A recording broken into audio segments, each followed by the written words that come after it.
Bienvenidos a nuestro estudio del libro de los Hechos. En esta semana estamos los pastores Alexandra y Randall aquí con ustedes el día de hoy para compartirles. Espero que usted tenga su Biblia abierta, ya sea que sea física o una Biblia digital, y también un cuaderno de notas. Yo creo que es importante para poder recordar luego y quizás adentrarse un poco más en este material del capítulo 20 que vamos a revisar el día de hoy. Pero en esta tercera y última parte del libro de los Hechos, el doctor Lucas, quien es el que escribe el libro de los Hechos, nos relata el viaje de Pablo a Jerusalén, su detención allí y luego cómo termina luego en Roma. Y en el capítulo 20 específicamente, que es el que nos enfocamos el día de hoy, se nos relatan tres acontecimientos muy interesantes, acontecimientos de despedida del apóstol Pablo, porque él básicamente está concluyendo su ministerio en las regiones de Macedonia, de Acaya y de Asia. Y eso es lo que nos enfocamos el día de hoy, y el material es extenso, así que vamos a tratar de ir metiéndonos de lleno de una vez en materia. Y quisiera leerles a partir del verso 1 al verso 5, ¿sí? Y así usted me puede seguir en la pantalla o puede con su Biblia seguirme el día de hoy. Dice de esta manera: después que cesó el alboroto. ¿Qué alboroto se está refiriendo aquí el doctor Lucas que nos escribe? Bueno, habría que irnos al capítulo 19 para darnos cuenta que Pablo estaba en Efeso, estaban predicando, y lo que sucedió es que mucha gente se estaba convirtiendo. Y entonces lo que pasó allí fue que las personas que se encargaban de hacer las estatuillas de la diosa Diana comenzaron a enojarse porque el negocio se les fue de pique, ¿verdad? La gente no estaba comprando las estatuillas porque se habían convertido al evangelio. Entonces ellos hicieron un alboroto reclamando esto y la gente comenzó: la diosa Diana es la diosa, etcétera, etcétera, etcétera. Entonces, para hacer una recapitulación y explicar, ese es el alboroto al que se refiere aquí. Y les sigo leyendo. Y entonces Pablo llamó a los discípulos y, habiéndolos exhortado y abrazado, se despidió y salió para ir a Macedonia. Y después de recorrer aquellas regiones y de exhortarles con abundancia de palabras, llegó a Grecia. Verso 3. Después de haber estado allí 3 meses y siéndole puestas acechanzas por los judíos, cuando se embarcase para Siria, tomó la decisión de volver por Macedonia. Y le acompañaron hasta Asia Sópater de Berea, Aristarco y Segundo de Tesalónica, Gayo de Derbe y Timoteo. Y de Asia, Tíquico y Trófimo. Estos, habiéndose adelantado, nos esperaron en Troas. Pablo estaba listo para otro viaje. Yo creo que Pablo era de esos que estaba con las maletas siempre listo, ¿no? Siempre listo. Siempre viajando para cualquier lugar. Y en esta ocasión, él quería hacer una última visita. Y ese es el primer acontecimiento, de hecho. Es un acontecimiento donde hace una visita de despedida, ¿verdad? No es de nos volvemos a ver, no. Esto es nos vemos y luego sabe Dios si nos vemos en el cielo entonces. El último adiós. El último adiós. Es una visita de despedida. Y entonces él se encarga de visitar las iglesias que él había fundado con la ayuda del Señor.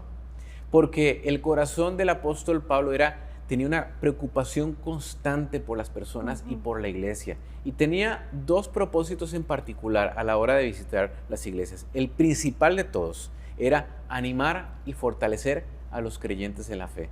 Él quería que permanecieran fieles al Señor. Y luego, en segundo lugar, es que él iba para recoger y recaudar fondos para los creyentes en Jerusalén que estaban pasando por necesidades económicas. Es por eso que leímos hace un momentito de todo este grupo de personas que iban con Pablo.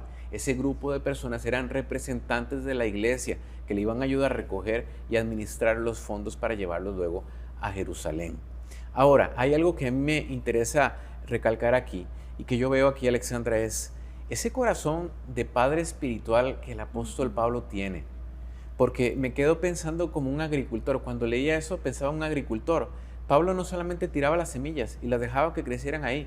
No, Pablo se encargó de barbechar el terreno, de sembrar la semilla de la palabra con cuidado y luego regarla. Luego encargarse de que esa planta creciera bien. O sea, él tenía una preocupación por la gente que se había convertido. No solamente decir, yo ya evangelicé, ya hice mi labor. No. Él iba, era como un papá responsable. Un papá responsable, exactamente. No solamente tengo hijos y hay que crezcan como la hierba del campo, ¿verdad? No. Él quería animarlos y asegurarse de que iban creciendo bien en los caminos del Señor. Y yo creo que esto nos habla a nosotros también. Porque si bien es cierto, no todos somos pastores, no todos somos líderes de una congregación, pero todos estamos llamados a evangelizar. Todos estamos llamados también a ser discípulos y a levantar a otra gente. Y yo creo que podríamos pedirle al Señor de la misma manera, que el Señor nos dé ese corazón de padres espirituales para levantar y apoyar a otras personas. Ahora, ese es el primer acontecimiento que vemos aquí en Hechos 20, pero pasamos al segundo, que es el que nos va a tomar quizás un poco más de tiempo, y en el tercero. Y vemos que el segundo acontecimiento es un servicio de despedida. Y quisiera pedirte, Alexandra, si pudiéramos leer a partir del verso 6 al verso 12. Dice así: y nosotros, pasados los días de los panes sin levadura, navegamos de Filipos, y en 5 días nos reunimos con ellos en Troas, donde nos quedamos 7 días. El primer día de la semana, reunidos los discípulos para partir el pan, Pablo les enseñaba, habiendo de salir al día siguiente, y alargó el discurso hasta la medianoche. Y había muchas lámparas en el aposento alto donde estaban reunidos, y un joven llamado Eutico, que estaba sentado a la ventana, rendido de un sueño profundo, por cuanto Pablo disertaba largamente, vencido del sueño, cayó del 3er piso abajo y fue levantado muerto. Entonces descendió Pablo y se echó sobre él, y abrazándole dijo: no os alarméis, pues está vivo. Después de haber subido y partido el pan y comido, habló largamente hasta el alba, y así salió, y llevaron al joven vivo, y fueron grandemente consolados. Yo no sé si Pablo era hispano, porque eran cultos de largometraje. De patada larga. De patada larga, dicen en mi tierra. Sí. La realidad es que aquí Lucas nos da un informe, un breve informe, ¿no?, de lo que fue un culto, decimos en Latinoamérica, ¿verdad? Si usted creció en la iglesia en Latinoamérica, se recuerda de, vamos al culto, ¿verdad? Pero estamos hablando de un servicio que la iglesia tuvo en la ciudad de Troas. Y es interesante porque aquí nos aprendemos de cómo ellos se reunían y cómo ellos adoraban al Señor. Y nos habla de algunos elementos de este servicio que quisiéramos, pues, revisitar. En primer lugar, uno de los primeros elementos que vemos es que nos habla de el día del Señor. Interesante porque ellos se reunían el primer día de la semana. No se reunían el 7º día, no se reunían el sábado, no, se reunían el primer día de la semana, o sea, el domingo. Interesantemente, Alexandra, también ellos lo llamaron el Día del Señor, y se le denominó así porque fue el primer día de la semana cuando nuestro Señor Jesucristo resucitó de los muertos. Y si usted utiliza su memoria también, se va a recordar que también la iglesia inició el primer día de la semana cuando el Espíritu Santo descendió en Pentecostés. Entonces, el Día del Señor es el día domingo. Otro elemento que vemos aquí en este verso es también el pueblo del Señor, o sea, la iglesia. La iglesia se reunía, interesantemente, al anochecer los días domingos. ¿Por qué razón? Porque la iglesia, el domingo, no era un día festivo, no era un día feriado, como muchos nosotros tenemos ese privilegio hoy en día aquí en Estados Unidos o en Latinoamérica, o donde quiera que usted se encuentre.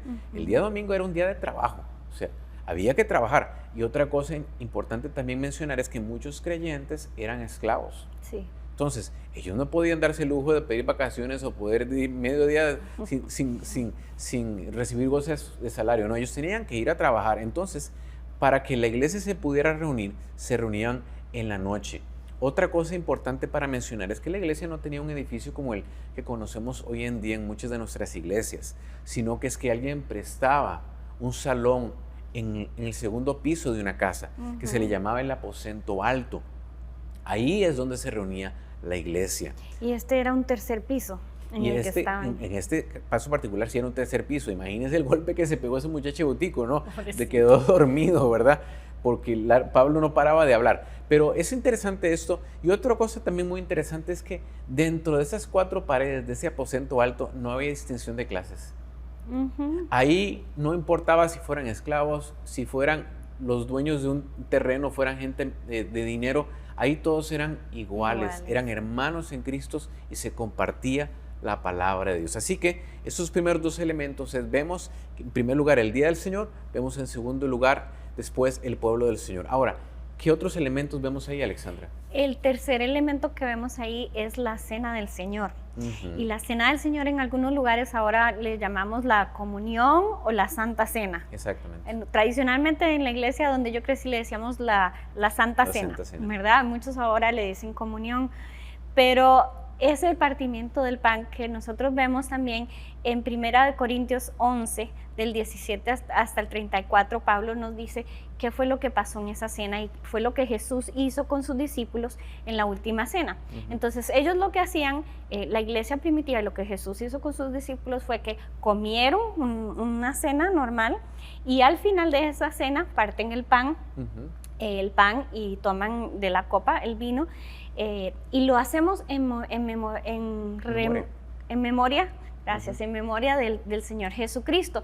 Voy a leer el versículo de 1 Corintios 11, 25, perdón, desde el 24, dice, y habiendo dado gracias, lo partió y dijo, esto es Jesús, tomad, comed, esto es mi cuerpo que por vosotros es partido, haced esto en memoria de mí. Asimismo tomó también la copa después de haber cenado, diciendo, esta copa es el nuevo pacto en mi sangre, haced esto todas las veces que la bebieres en memoria de mí. Es muy importante porque en los dos casos dice en memoria de mí, en memoria de mí.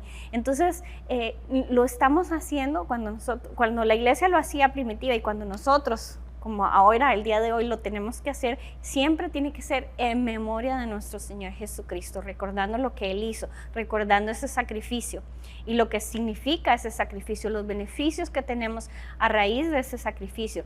Y el versículo 26 dice, así pues, todas las veces que comieres este pan y bebieres esta copa, la muerte del Señor anunciáis hasta que Él venga. De manera que cualquiera que come este pan o bebiera esta copa del Señor indignamente será culpado del cuerpo y la sangre del Señor. No es algo, la Santa Cena o la Cena del Señor no es algo que nosotros podemos hacer a la ligera. Claro. Porque es algo muy sagrado. A veces se hace simplemente por rutina, como algo muy de tradición, pero es algo muy sagrado para el Señor.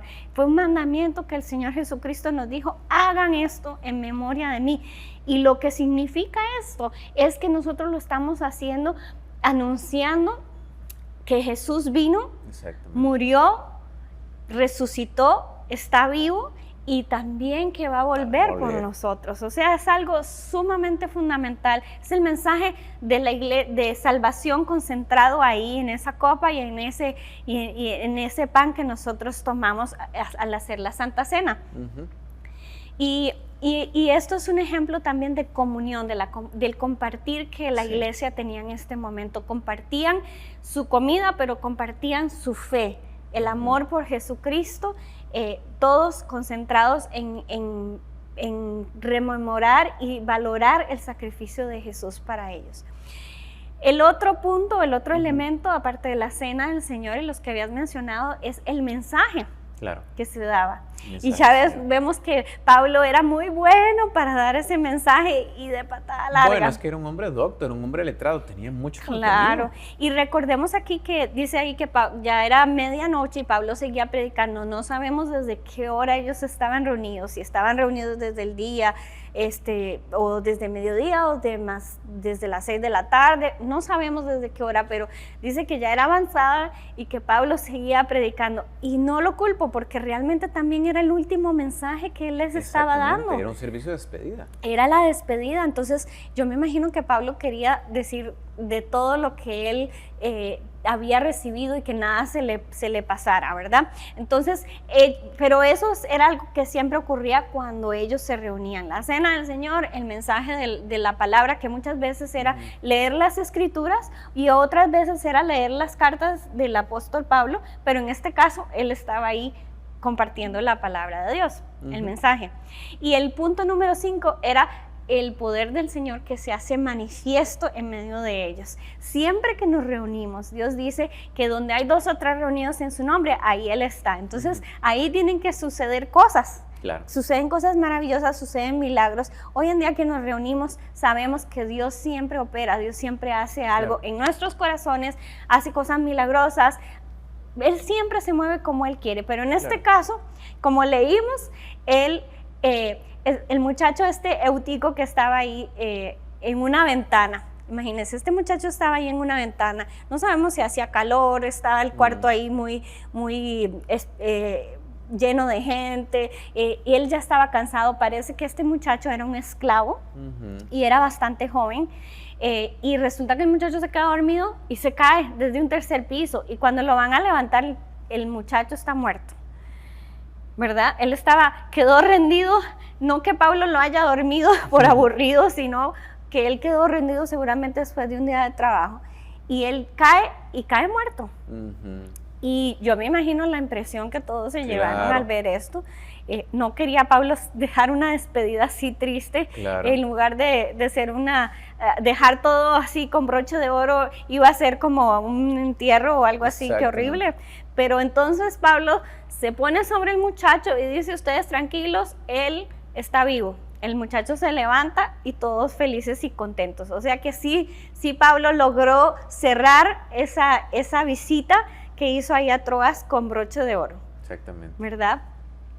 Y luego vemos también entonces que Pablo termina esa visita ahí a Troas y se pasa a otra ciudad. Exactamente. ¿Podrías leer, Randall, del versículo 13, volviendo a Hechos 20, del 13 hasta el 17, por favor? De hecho, para agregar ahí, Alexandra, este es el tercer acontecimiento que vamos a comenzar a leer ahorita, porque es un mensaje de despedida. ¿A quiénes? Bueno, ahorita vamos a ver a quiénes es que Pablo les da este mensaje de despedida. Otro mensaje de despedida. A partir del verso 13 dice, y nosotros, adelantándonos a embarcarnos, navegamos a Asón para recoger allí a Pablo. Quien está hablando aquí es Lucas ahora, ya que así lo había determinado queriendo él ir por tierra. Y cuando se reunió con nosotros en Asón, tomándole a bordo, vinimos a Mitilene. Navegando de allí, al día siguiente llegamos delante de Quío, y al otro día tomamos puerto en Samos, y habiendo hecho escala en Trogilio, al día siguiente llegamos a Mileto, porque Pablo se había propuesto pasar de largo a Efeso para no detenerse en Asia, pues se apresuraba por estar el día de Pentecostés, si le fuese posible, en Jerusalén. Enviando pues desde Mileto a Efeso, hizo llamar a los ancianos de la iglesia. Y aquí es muy interesante, Randall, tal vez uno lee estos nombres de ciudades que uno ni en cuenta por dónde será o dónde es la cosa, pero Pablo decide caminar. Sí.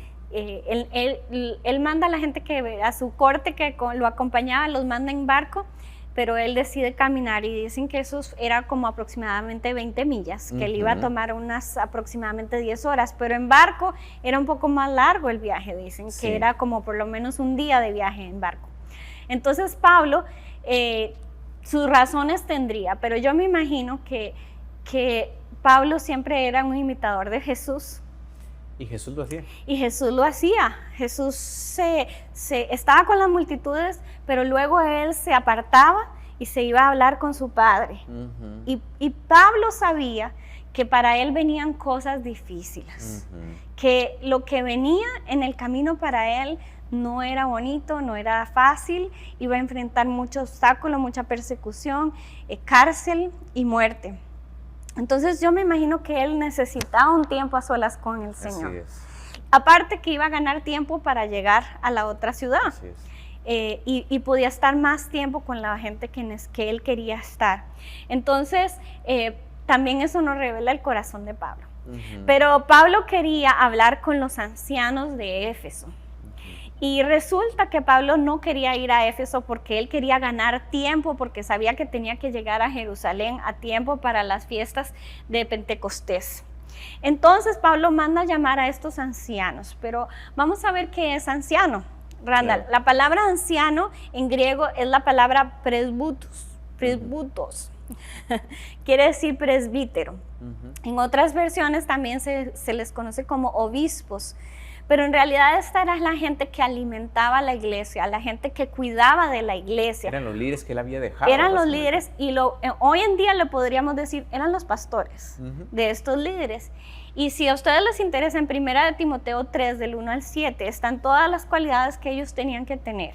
Gente que era de una sola mujer, gente de familia, gente que estaba ahí entregada, con una buena reputación y entregada al Señor, no entregada al vino, no entregada al mundo. Era gente que tenía que tener ciertas cualidades para estar ahí cuidando de la iglesia.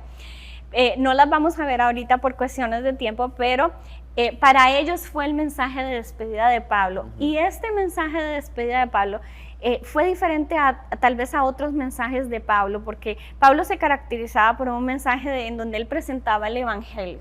¿verdad? Él era un evangelista. Pero este mensaje que él le dio a estos ancianos era un mensaje muy pastoral. Sí. Reflejaba ese corazón de pastor de Pablo, ese corazón de ese papá, como decías al inicio, Randall, de un papá que le quiere transmitir a sus hijos su sabiduría antes de decir adiós. Exactamente. Antes de partir. Y entonces este mensaje de Pablo tiene tres partes. Una vista a un repaso del pasado, de lo que Pablo había hecho en las iglesias o para la iglesia. Lo que estaba sucediendo en el futuro es la segunda lo que estaba sucediendo en el presente, y esa es la segunda parte del mensaje, y lo que iba a suceder en el futuro, de lo que ellos se tenían que apercibir. Pero vamos a leer del versículo 18 hasta el 21, Randall, para poder ver qué es ese repaso del pasado del que Pablo les habla. Ok, dice de esta manera: cuando vinieron a él, les dijo: vosotros sabéis cómo me he comportado entre vosotros todo el tiempo, desde el primer día que entré en Asia, sirviendo al Señor con toda humildad y con muchas lágrimas, y pruebas que me han venido por las acechanzas de los judíos, y como nada que fuese útil he rehuido de anunciaros y enseñaros públicamente y por las casas, testificando a judíos y a gentiles acerca del arrepentimiento para con Dios y de la fe en nuestro Señor Jesucristo. Pablo aquí les está diciendo: yo vine a ustedes desde el primer día y mi motivo siempre fue claro, y fue servirle al Señor. Y he sufrido, he pasado penalidades, he pasado dificultades por amor de ustedes y para enseñarles, para instruirlos a ustedes. Ahora, Pablo, yo no creo que Pablo está aquí simplemente haciendo alarde de lo que él dijo, como para que dijeran, claro, ay, wow, Pablo, qué gran hombre de Dios, exacto, qué bueno, Pablo. Yo creo que lo que Pablo estaba diciendo aquí era: vean los motivos que yo he tenido, porque ustedes tienen que ahora seguir con ese motivo. Exactamente. Pablo siempre decía: imítenme a mí porque yo imito a Cristo. Entonces Pablo les estaba diciendo: siempre fue mi motivación desde que yo llegué aquí, y ustedes necesitan continuar con esa motivación. Y es que al fin de cuentas uno tiene que revisar qué hace un papá. Le da un modelo a un hijo a seguir. Exacto. Y como padre espiritual, él lo que quería, ese es el modelo que yo he seguido. No soy perfecto, pero he tratado de hacer al pie de la letra lo que la palabra me enseña, lo que el Espíritu Santo me ha enseñado, y quiero que ustedes lo repitan también en pocas palabras. Claro, y él les dijo: miren que yo he caminado en integridad con ustedes. No he venido aquí a ocultar nada, no he venido aquí a hacer de dos caras, he sido transparente con ustedes, he traído el evangelio, he estado dispuesto a sufrir por ustedes, y ustedes ahora hagan lo mismo. En otras palabras fue lo que le dijo, ¿verdad? Ahora, también Pablo les habló del presente, Randall. Sí. ¿Qué fue lo que les dijo? Les habla de un testimonio del presente a partir del verso 22 y 23, se los quiero leer.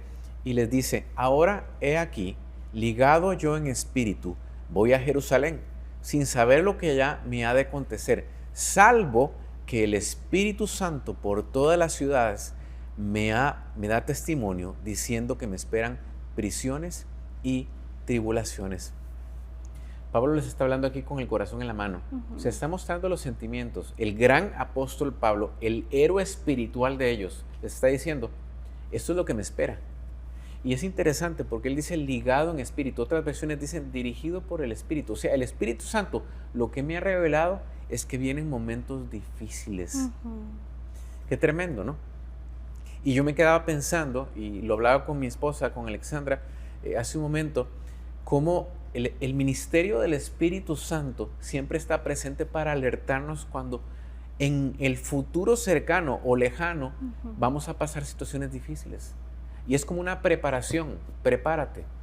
Parte de esa preparación yo creo que es justo lo que acabas de mencionar, de esos tiempos a solas donde él probablemente iba caminando, orando, pidiéndole al Señor: Señor, fortaléceme. Me imagino que fue lo mismo que sucede en Jesús cuando está en el huerto de Getsemaní, pidiéndole a los discípulos: ayunen y oren, para que luego no caigan, porque vienen momentos difíciles. Y uno se prepara. Una vez escuché que alguien dijo: uno se prepara para la guerra, no en la guerra, antes de la guerra. De la misma manera, el Espíritu Santo nos va a alertar Pero hay una promesa de la palabra que para mí es impresionante, y es que el Señor dijo que Él nunca nos va a dejar y nunca nos va a desamparar. Y la Escritura también dice que aunque pasemos por valle de sombra y de muerte, no temeremos mal alguno, porque Él está con nosotros. Entonces, si el Espíritu Santo, y en este momento estás pasando un momento difícil, ten paz y tranquilidad, el Señor está contigo. Fortalécete en tu fe, amén, agárrate del Señor, agárrate de la palabra de Dios y de las promesas del Señor, y vas a pasar ese momento con la ayuda del Señor.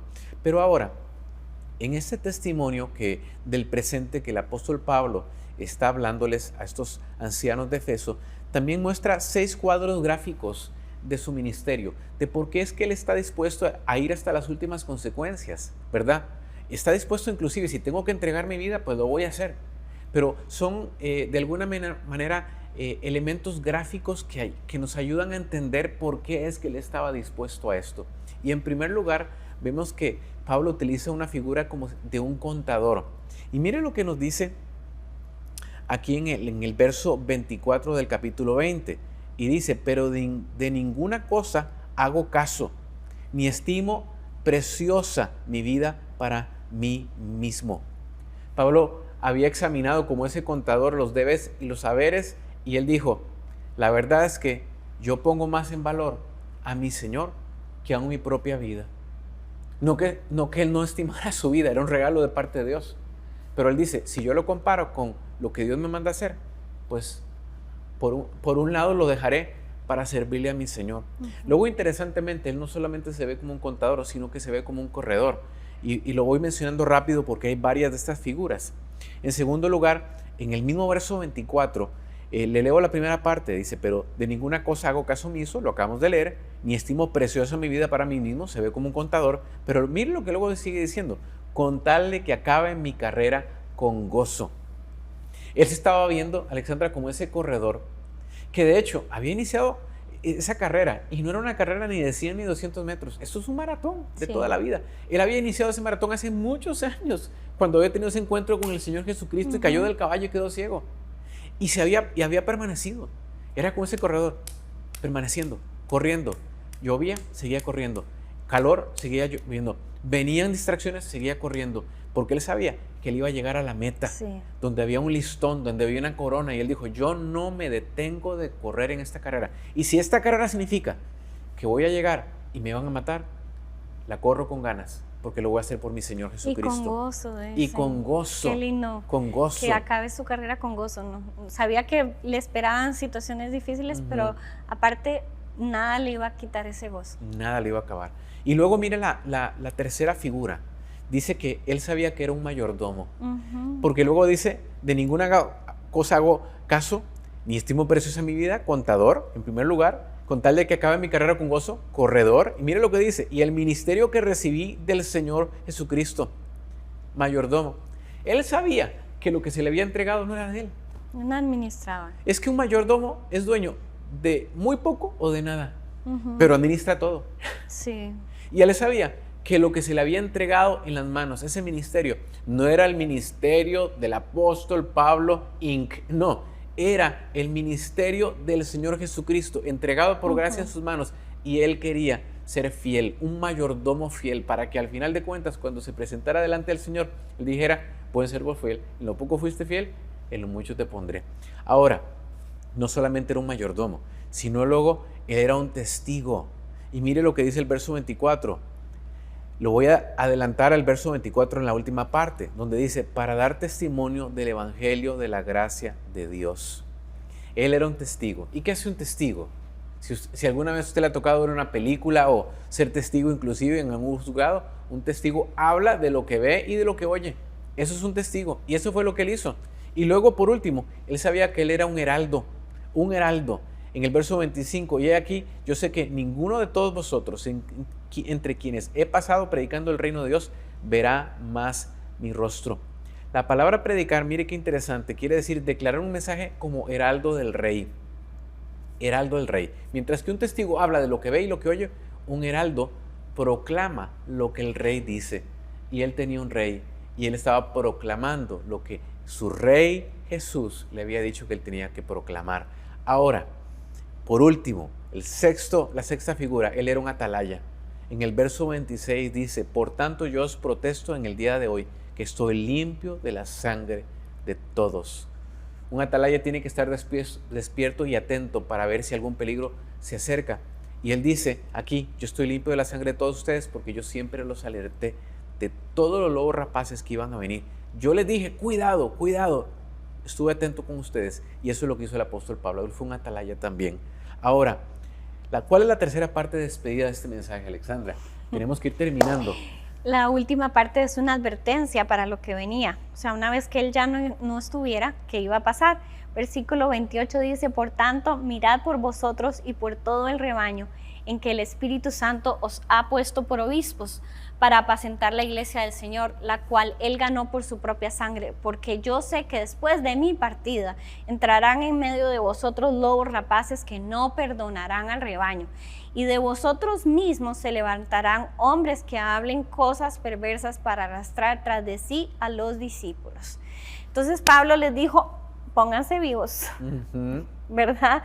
Alértense porque vienen lobos rapaces. Yo ya no voy a estar y va a venir gente de afuera, esos lobos que se van a querer venir a meter, a dispersar a las ovejas, a comerse a las ovejas, a llevárselas. Póngase alerta. Y yo creo que esto es una alerta para nosotros el día de hoy. Hay gente afuera de la iglesia que quiere sacar a la gente de la iglesia. Sí. Llámese por dinero, llámese por mundanalidad, llámese por Satanás y sus demonios, que son fuerzas del enemigo que sacan a la gente de la iglesia, por lo que sea. El enemigo te quiere sacar de la iglesia. El enemigo nos quiere sacar de la iglesia, del cuerpo de Cristo, para que no estemos en comunión. Pero Pablo les dijo, estén alerta, porque van a venir. No es que tal vez, no, van a venir. Estén alerta, y eso tenemos que estar alerta nosotros. Pero también él dijo, entre ustedes hay gente que se va a levantar y que no va a ser gente buena y que no los van a llevar a cosas buenas. Y a veces uno dice, ay, pero estamos en la iglesia, ¿cómo puede ser? No, pero sí, en medio de las iglesias hay gente que busca control, que busca poder, que busca vanagloria, que busca su propio beneficio y no el beneficio del reino de Dios. Bueno, es que la Biblia también nos enseña que va a crecer el trigo y la cizaña también. Exactamente. Juntos. Exactamente. Entonces, nosotros cuando veamos a alguien que se levanta en una iglesia buscando su amor propio, buscando su beneficio propio, buscando controlar a las personas o buscando predicar un evangelio diferente a lo que Jesucristo predicó, nosotros tenemos que estar alerta. Claro. Tenemos que estar alerta y no decir, ay, pero es que en la iglesia pasan cosas. Sí, Pablo lo dijo, Jesús lo dijo. Van a estar en medio de nosotros, pero tenemos que estar alerta. Y esto es una alerta también para los líderes de todas las iglesias. Claro. Estemos alerta a nosotros seguir siendo como un Pablo y alerta a cuando se quiera levantar gente entre nosotros que no está haciendo bien o que quieran venir los rapaces a robarse las ovejas. Pero Pablo va cerrando el mensaje alertándonos de unos puntos que son realmente de pecado, de los cuales nosotros tenemos que estar conscientes y que tenemos que evitar. El primero es el descuido, porque él dijo en el versículo 31, dice, por tanto velad, acordándoos que por 3 años de día y de noche no he cesado de amonestar con lágrimas a cada uno. Amonestar quiere decir enseñar o aconsejar.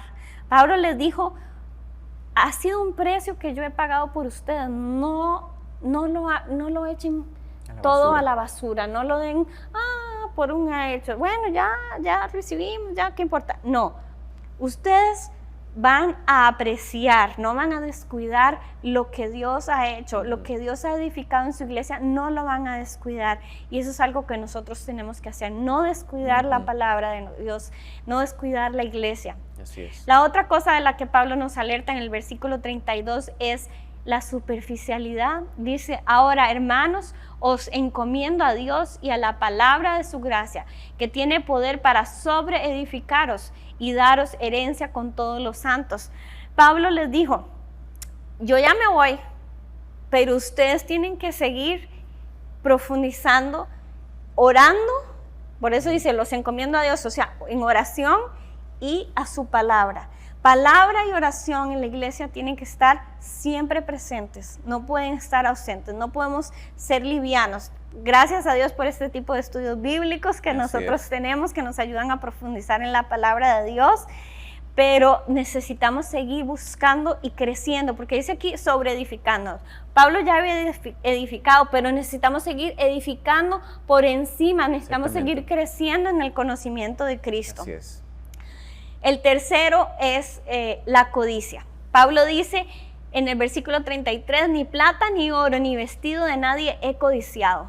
No sean codiciosos. Nos está diciendo, Pablo nunca anduvo codiciando bienes materiales.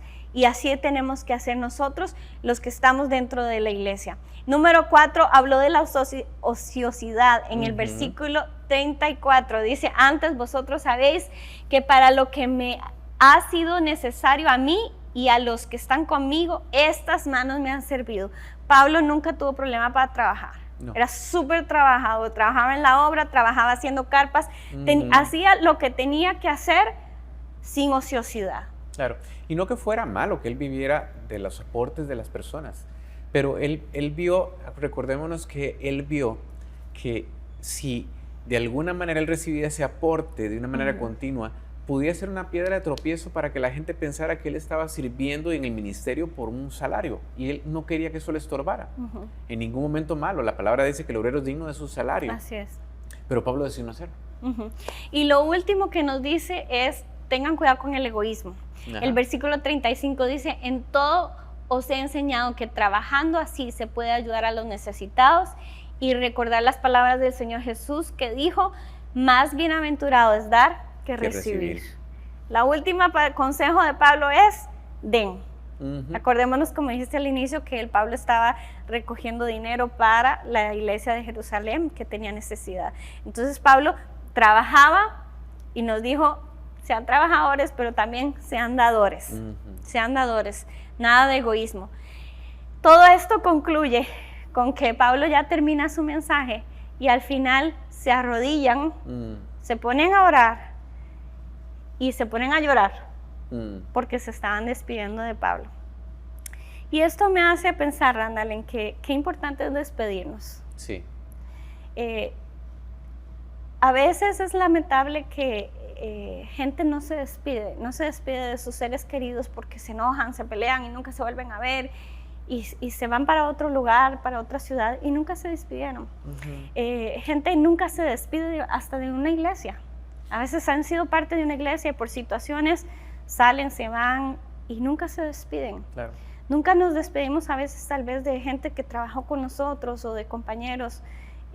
Y realmente Pablo nos da un ejemplo de lo importante que es despedirnos. Hasta llorar es importante. Claro. ¿Por qué? Porque eso nos ayuda a cerrar etapas en la vida. Cierto. Pablo logró cerrar un capítulo y alentar y cerrar un capítulo con esta gente de Éfeso y de las otras iglesias de las que se despidió y decir, yo me voy, pero ustedes continúan. Y eso le ayudaba a Pablo, pero también le ayudaba a ellos. Le ayudaba a ellos a hacer ese cierre. Y nosotros necesitamos también hacer ese cierre. Así que el día de hoy queremos terminar animándolos a ustedes a que sigan corriendo con el Evangelio, sigan corriendo con lo que Dios ha puesto, que tomen en cuenta todos estos consejos de Pablo para la vida diaria y sigamos corriendo. Vamos a orar, ¿qué tal, Randall? Vamos a orar para despedirnos y pedirle al Señor que siga haciendo su obra en nosotros, que siga edificando su iglesia. Padre, te damos gracias por este tiempo y te doy gracias, Señor, porque yo sé que tú estás bendiciendo a cada persona que está escuchándonos, Señor. Si hay líderes, pastores, Señor, escuchando hoy, yo te pido que los fortalezcas, Señor, que los alientes, que los animen. Señor, que ellos puedan ser como este Pablo, Señor, un modelo de integridad, un modelo, Sí, Señor, de tu amor para la iglesia. Que tú fortalezcas sus manos, Señor, sus brazos. Sí, Señor. Que los esfuerzos de ellos por edificar tu reino, Señor, sean multiplicados, Señor, Sí, de una manera increíble, sobrenatural, Señor. Y yo te pido, Señor, por cada persona que está en la iglesia, que pueda incluso seguir el consejo de tu palabra, Señor. Ayúdanos, Señor, a no quedarnos, Señor, en el descuido de la palabra y la oración, Señor, a retomar la palabra, a retomar la oración, a seguir edificándonos los unos a los otros Sí, en la Señor. comunión, Señor. Ayúdanos a seguir valorando en medio nuestro el cuerpo y la sangre de Cristo. Ayúdanos, Señor, a no ser egoístas. Ayúdanos, Señor, a saber y a entender que es mejor dar que recibir, Sí, Padre. Señor. Y te damos gracias, Señor, porque tú hoy bendices a tu pueblo, Señor. Si hay alguna necesidad, Señor, ya sea de trabajo, de salud, Señor, alguna necesidad en medio de relaciones, de las familias, toca, Señor, Sí, ahora Señor. mismo. Toca ahora mismo, Señor, a tu pueblo, Señor. Levanta a tu pueblo, edifica a tu pueblo, Señor. Consuela a tu pueblo. Sí, Y yo te Espíritu pido, Espíritu Santo, a donde ellos están, tú ahora mismo vas y tocas sus corazones y les das fuerza, esperanza, ánimo y dirección. Sí, Señor. En el nombre de Jesús. Amén. Amén y amén. Y bueno, nos vemos la próxima semana continuando el estudio del libro de los Hechos, continuando con el capítulo 21. Así que Dios nos los bendiga y nos vemos pronto.